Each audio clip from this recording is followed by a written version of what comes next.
utamanya, kesehatan masyarakat merupakan aspek kehidupan dalam menunjang kualitas hidup dan produktivitas penduduk Indonesia. Masih rendahnya kesadaran masyarakat, terutama di daerah, dalam memanfaatkan layanan kesehatan seperti posyandu dan fasilitas rumah sakit menjadi permasalahan utama yang berdampak pada kondisi kesehatan secara nasional. Isi artikel ini membahas penerapan metode Recurrent Neural Network atau RNN untuk memprediksi kondisi kesehatan masyarakat Indonesia. Data yang digunakan merupakan data sekunder dari Badan Pusat Statistik atau BPS periode 1995 sampai 2018 dengan sejumlah indikator kesehatan. Nah, metodologi penelitiannya: 1. Pengumpulan data, 2. Penentuan indikator kesehatan, 3. Processing data, 4. Pelatihan model RNN, 5. Pengujian model, dan 6. Evaluasi kinerja model. 7. Analisis hasil prediksi. Nah, hasil pembahasannya, hasil penelitian ini menunjukkan bahwa model Recurrent Neural Network atau RNN mampu memprediksi kondisi masyarakat Indonesia cukup dan baik berdasarkan data tahun 1965 sampai 2018. Setelah melalui proses processing dan normalisasi data, model dilatih menggunakan 70% data dan diuji pada 30% data. Nah, kelebihan artikel: 1. Topik relevan dan aktual, menggunakan metode modern dan RNN. 3. Data resmi dan terpercaya. 4. Menggunakan banyak indikator kesehatan. 5. Dan evaluasi model. 6. Hasil divisualisasikan. Kekurangan artikel ini: 1. Mengangkat isu pentingnya dalam dan relevan. 2. Menggunakan data resmi dan valid. 3. Menggunakan metode sesuai dalam jenis data. 4. Tahapan metodologi dijelaskan dengan jelas. 5. Potensi bias data tidak dibahas. 6. Kesimpulan terlalu umum. Kesimpulan review pada jurnal ini: jurnal analisa prediksi kesehatan masyarakat Indonesia menggunakan Recurrent Neural Network menggunakan bahan metode Recurrent Neural Network atau RNN mampu digunakan secara efektif untuk memprediksi kondisi kesehatan masyarakat Indonesia berbasis data direct dan waktu. Penggunaan data resmi dari Badan Pusat Statistik serta penerapan beberapa indikator kesehatan menjadi nilai tambah dalam penelitian ini. Nah, kita jurnal yang kedua judulnya Komparasi Peramalan ARIMA dan RNN pada tunggakan peserta BPJS Kesehatan Cabang Jambi. Penulisnya Ulfa Kairada dan Wisma Aulia. Latar belakangnya, pembayaran iuran beserta BPJS Kesehatan merupakan permasalahan serius yang dapat mengganggu keberlangsungan sistem jaminan kesehatan nasional, khususnya dalam pengelolaan keuangan pelayanan kesehatan. Di kantor cabang BPJS Kesehatan Jambi, tunggakan iuran cenderung mengalami peningkatan dari waktu ke waktu. Nah, isi artikel ini membahas perbandingan metode ARIMA dan Recurrent Neural Network atau RNN dalam meramalkan jumlah tunggakan iuran BPJS Kesehatan kantor cabang Jambi, sehingga diperlukan metode prediksi yang akurat untuk perencanaan dan pengambilan kebijakan. Metodologi penelitian ini menggunakan kuantitatif dan analisis time series atau dari waktu untuk meramalkan tunggakan iuran peserta BPJS Kesehatan kantor cabang Jambi untuk membandingkan tingkat akurasi masing-masing model.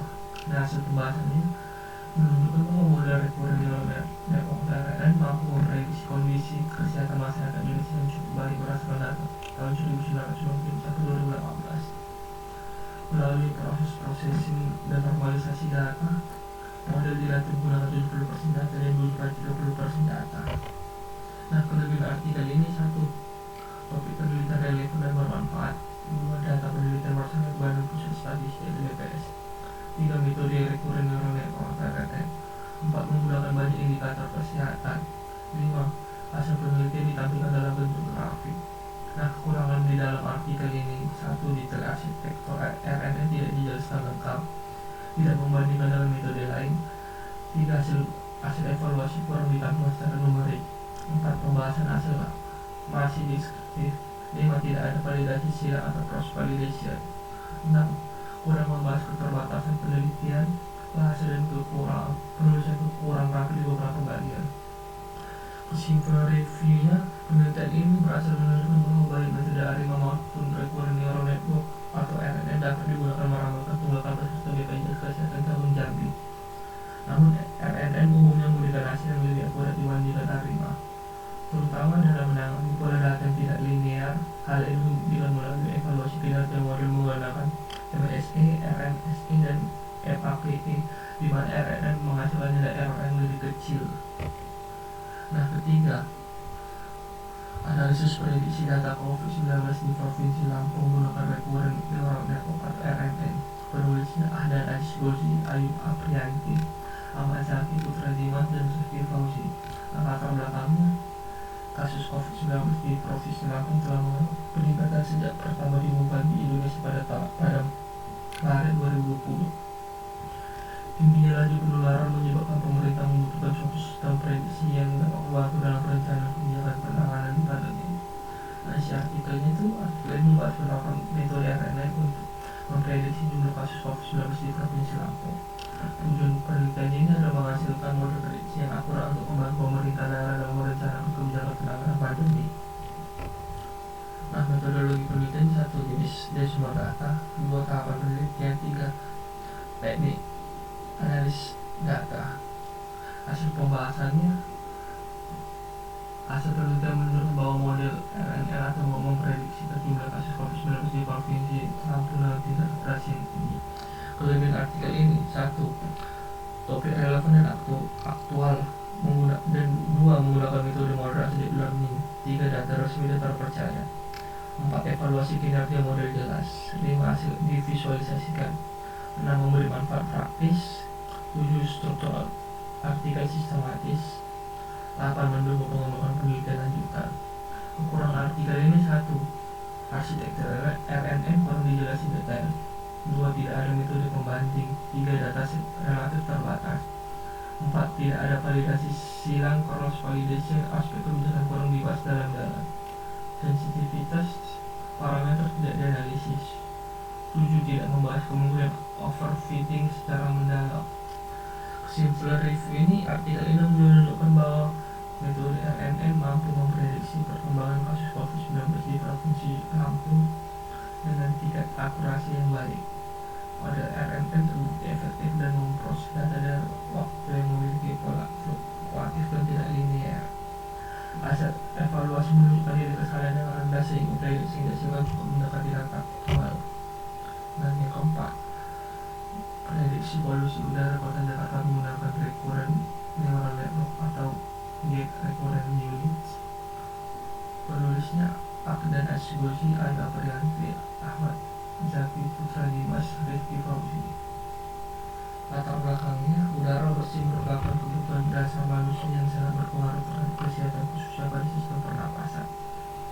Aktivitas manusia di luar ruangan sangat tergantung pada kualitas udara, sehingga pencemaran udara menjadi salah satu masalah kesehatan yang perlu mendapat perhatian serius.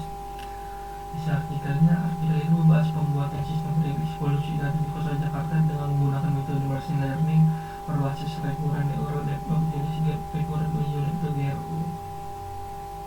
Metodologi penelitian dalam artikel ini dimulai dengan proses pengumpulan data polusi udara Kota Jakarta yang diperoleh dari situs resmi data.jakarta.id yang disediakan oleh Dinas Lingkungan Hidup Provinsi DKI Jakarta. Data yang digunakan merupakan data indeks standar pencemaran udara atau ISPU dari tahun 2010 hingga 2021 yang diambil dari 5 stasiun pemantau kualitas udara di Jakarta. Hasil penelitian ini menunjukkan bahwa model Gate Recurrent Unit atau GRU mampu memprediksi tingkat polusi udara di Kota Jakarta dengan performa yang cukup baik. Berdasarkan hasil pengujian menggunakan root mean square error atau RMSE, sebagian besar parameter polusi seperti udara PM10, SO2, CO, dan NO2 memiliki tingkat kesalahan prediksi yang relatif rendah. Nah, kelebihan artikel ini memiliki keunggulan karena mengangkat topik yang sangat relevan dengan kondisi lingkungan perkotaan, khususnya permasalahan polusi udara di Jakarta yang berdampak langsung pada kesehatan masyarakat.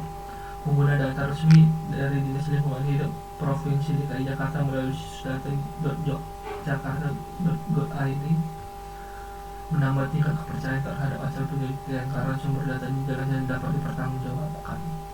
Kekurangan artikel ini masih memiliki beberapa kelemahan.